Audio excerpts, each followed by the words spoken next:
Empathie envers les autres espèces, est-ce qu'il faudrait arrêter de faire des enfants?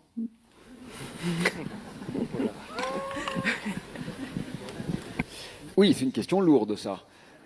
N'oubliez pas que les 1% les plus riches font plus de dégâts que les 50% les plus pauvres. Donc, ce n'est pas un problème de nombre.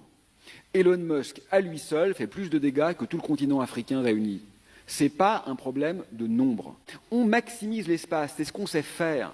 Si on était aujourd'hui 2 fois moins nombreux, avec l'idéologie qui est la nôtre, on occuperait chacun et chacune 2 fois plus d'espace et on n'aurait rien résolu. Et on utiliserait 2 fois plus de ressources et on aurait 2 fois plus de richesses, 2 fois plus de bijoux, des bagnoles 2 fois plus grosses et 2 fois plus chères. C'est exactement ce qui se passe dans les faits. Donc la vraie question, c'est de repenser notre axiologie, c'est-à-dire notre système de valeurs, et pas de réduire le nombre. Et en plus, il y a quelque chose d'un peu scélérat au niveau éthique dans cette obsession sur le nombre. D'une part, c'est qu'elle est fondamentalement néocoloniale, parce qu'évidemment, les pays à forte reproduction, c'est les pays pauvres, et c'est quand même le comble d'aller dire à ceux qui n'y sont pour rien, c'est votre faute. Certains l'ont dit, un ancien président de la République l'a dit, mais enfin, c'est pas parce qu'il l'a dit qu'il faut le croire, au contraire. Et ensuite, parce que, si vous voulez, c'est un peu une manière de dire il faudrait qu'on soit moins nombreux parce qu'il n'y a pas assez à saccager pour tout le monde.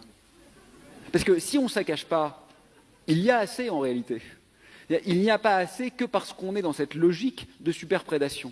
Donc c'est vraiment problématique comme argument. Donc je crois que faire reposer la catastrophe sur la démographie est intenable scientifiquement et éthiquement.